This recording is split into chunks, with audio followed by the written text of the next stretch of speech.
थोड़ा ब्रह्म मुहूर्त में उठना चाहिए।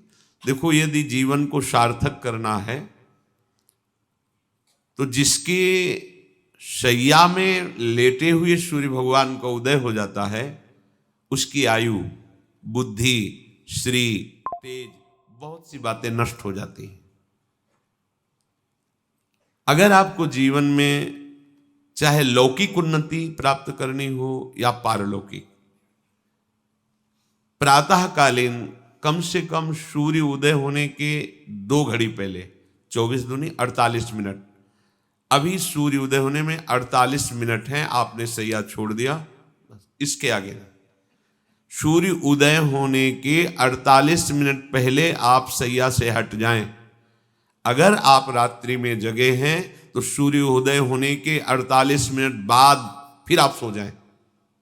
लेकिन वो जो बीच का समय, प्रातःकालीन संध्या भुवन भास्कर भगवान पधार रहे हैं, वो आप सो रहे हो, तो आपकी आयु, आपका वैभव, आपकी बुद्धि, ये सब नष्ट होने लगती है, पता नहीं चलता लोगों।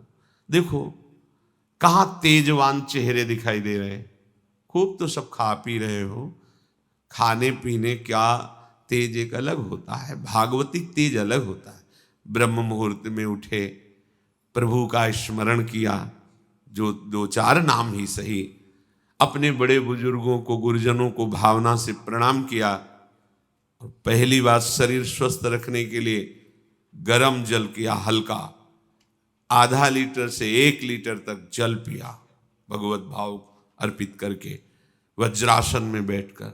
आप लोग दिनचर्या को नहीं करते हैं तो आप ब्रह्मचर्य को पचा नहीं सकते। ध्यान रखना, ब्रह्मचर्य कोई छोटी मोटी शक्ति नहीं है, उसको पचाने के लिए आपकी दिनचर्या दिव्य होनी चाहिए। फिर इसके बाद आप 5 मिनट 10 मिनट टहलिए, फिर सो जाइए।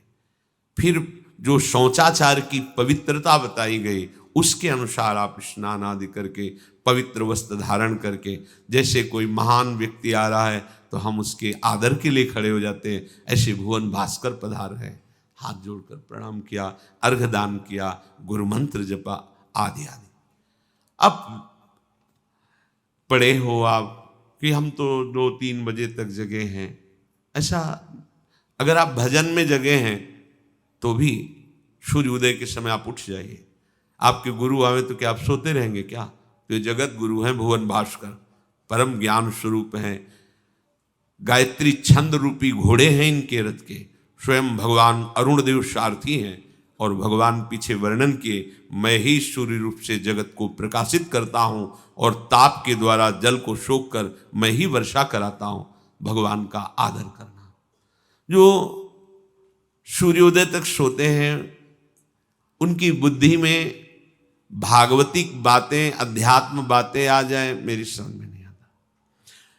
अगर आप थोड़ा भी शरीर स्वस्थ रखना चाहते हैं तो जैसे नियम से भजन वैसे व्यायाम आवश्यक है। सबसे प्रार्थना है, ये दवाइयों के बल पर जीना बंद करो। शरीर में जितनी आवश्यकता जल की है, अगर उतना नहीं जाएगा तो आपकी एसिड बनेगी, फुंसियाँ निकलेंगी, कब्ज बनेगा, कई परेशानी। हम साधकों को कहते हैं, कभी कभी जैसे पूछते हैं कितना जल पिया, वो अभी तो पिया नहीं। अच्छा, ये शरीर है, ये एक गाड़ी है, कोई सच्चिदानंद नहीं है। उचित आहार, उचित जल, व्यायाम के लिए कुछ समय नहीं, और भी 10 दिन बीमार पड़ोगे फिर। देखो, आप कहते हैं समय नहीं है, हमने अपने बीमार स्थिति की दिनचर्या को बताया। शीत धाम की 2 बजे उठना, जो आपको बोल रहे हैं ऐसे ही दिनचर्या करते, और 45 मिनट व्यायाम। इसके बाद तुरंत प्रणाम करके वृंदावन की परिक्रमा, फिर आके श्री जी की मंगला, फिर आके 9 बजे तक गुरुदेव भगवान की सेवा में, फिर वहां से आके श्री जी का श्रृंगार, फिर भिक्षावृत्ति आदि 12-1-2 बजे तक। कोई चाय, कोई पानी, कोई ऐसा कुछ नहीं कि बाल भोग, कुछ नहीं था ही नहीं। जिंदगी में 100 ग्राम दूध नहीं खरीदा कि भाई हमारा दूध बन, कभी नहीं ऐसा।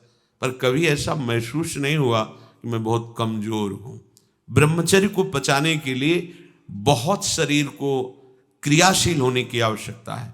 या तो प्राणायामों के द्वारा, आसनों के द्वारा वो अब ना आसन है, न प्राणायाम है, न व्यायाम है, और फिर क्या, कैसे भावना आपकी भगवत भावना बनेगी? तो एक प्रमाद स्थिति, एक छिन्न भिन्न खिन्न स्वभाव, नहीं बात बनेगी। अध्यात्म का साधक जो होता है, नवीन खिला हुआ कमल जैसा, मुख प्रसन्न तन तेज विराजा, कीने से रामचंद्र कर का। कोई असाध्य रोग, कोई बहुत पीड़ा, वो बात अलग है। नहीं तो ऐसा वो जैसे कमल खिला होता है ऐसे खिला रहता है। क्यों? हर समय चिंतन सही, आचरण सही, सब कुछ सही। जो भगवत भावना विहीन जीवन है वो मुर्दा जीवन है। जिन हरि भगति हृदय नहीं आनी, जीवित सब समानते प्राणी। वो जान नहीं रहे, मुर्दे जैसा जीवन है। क्या जीवन का महत्व? वही गंदे भोगों को भोगना, उसी का चिंतन करना, और भोग भोगने वाले शरीर को स्वस्थ रखने के लिए विषय सामग्री इकट्ठी करना, इसके बाद मर जाना। बोलो इसके अलावा और क्या है?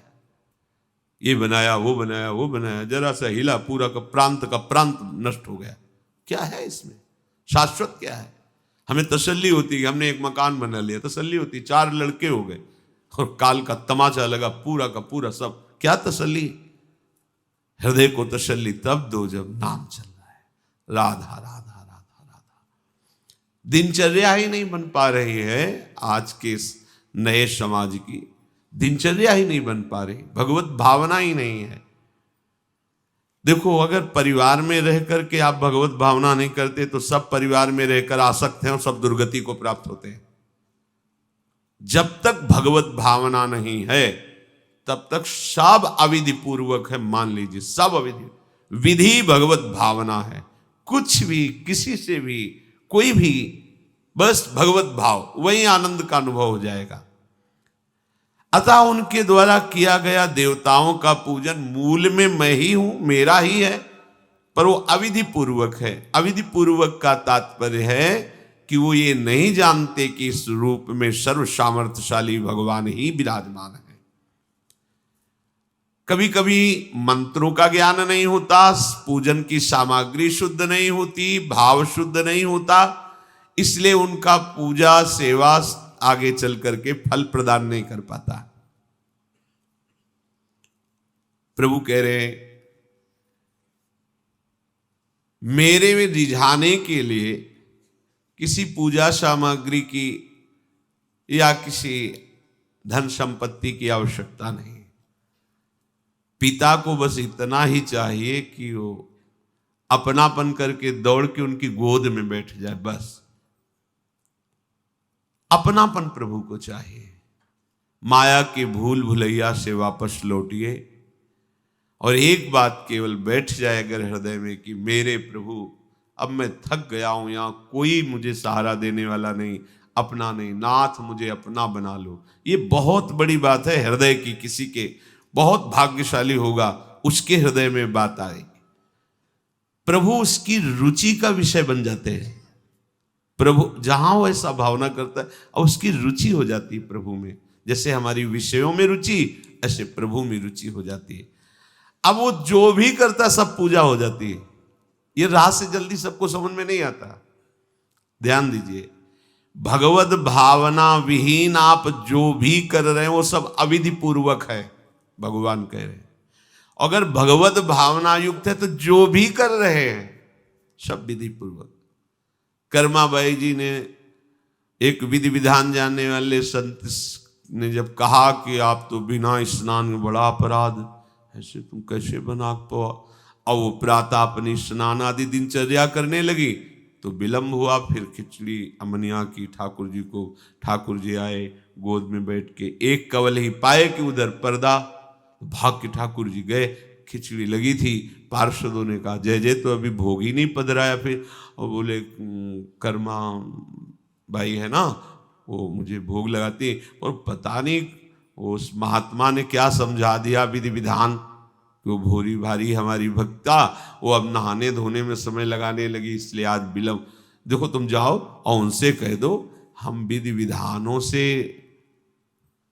फंसने वाले नहीं, विधि विधान हमें कोई फांस नहीं सकता है। एक प्रेम फांस है जिसमें मैं फंस जाता हूं।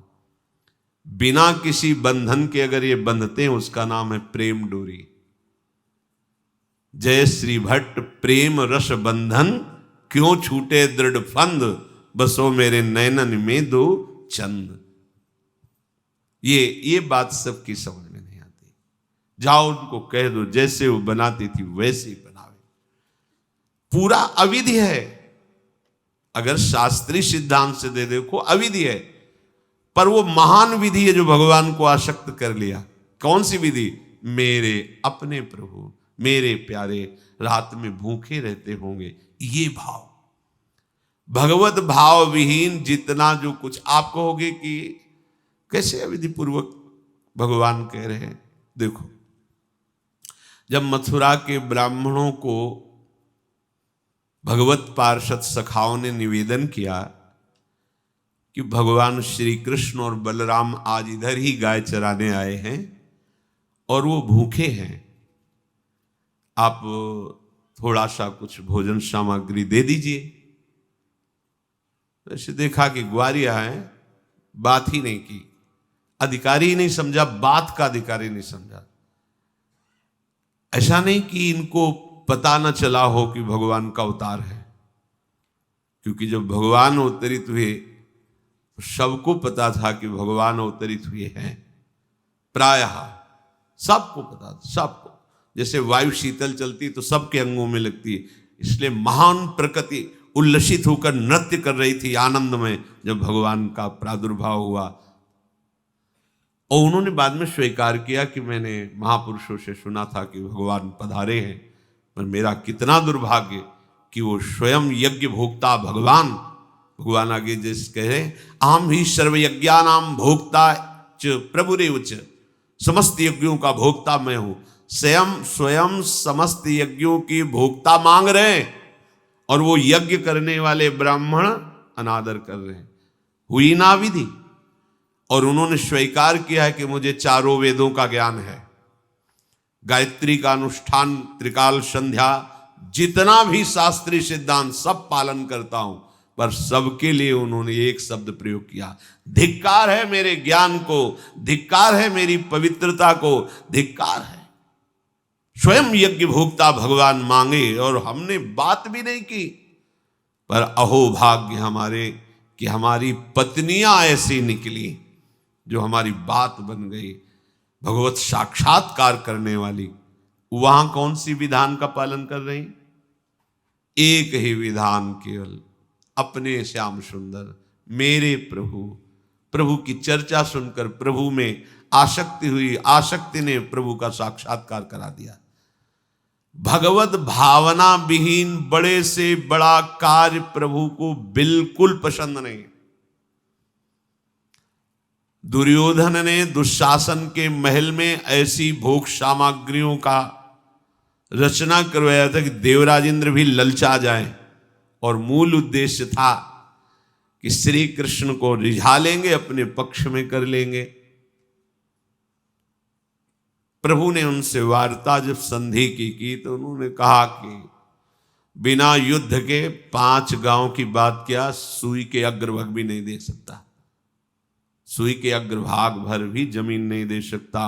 5 गांव की भगवान ने कहा था ऐसा करो, तुम हस्तिनापुर के चक्रवर्ती सम्राट पर बैठे रहो, 5 गांव दे दो पांडवों को, वो मेरे भक्त हैं, मेरा आदेश पालन कर। उनका सूजी अग्रे न केशवा, सुई की नोक भरने। भगवान चलने लगे तो कहा आओ प्रसाद पा लीजिए, भोग पा लीजिए, आइए महल में। तो उनका पाया वहां जाता है। यदि पवाने वाले में प्रीति हो या पाने वाले को मिलता ना हो, बहुत भूखा हो, मेरे को भूख नहीं है, तेरे में प्रीति नहीं है, चल दिए भगवान उधर गए भी नहीं, और गए कहा भगवत भाव भावित विदुर जी के घर, वहां मांग करके छिलके पाए। देखो, छिलके पवाना विधि है, अविधि है। अभी सेवा अपराध में सुन रहे थे ना, हाँ, अच्छा से अच्छा पदार्थ प्रभु को पवाना, और वो अच्छा पदार्थ तो फेंक रही है, और छिलका पवारे अविधि है, पूरी अविधि है, लेकिन यही सही विधि है, क्योंकि वो है ही नहीं भाव में। भाव में इतनी ऊंचाई पर डूबी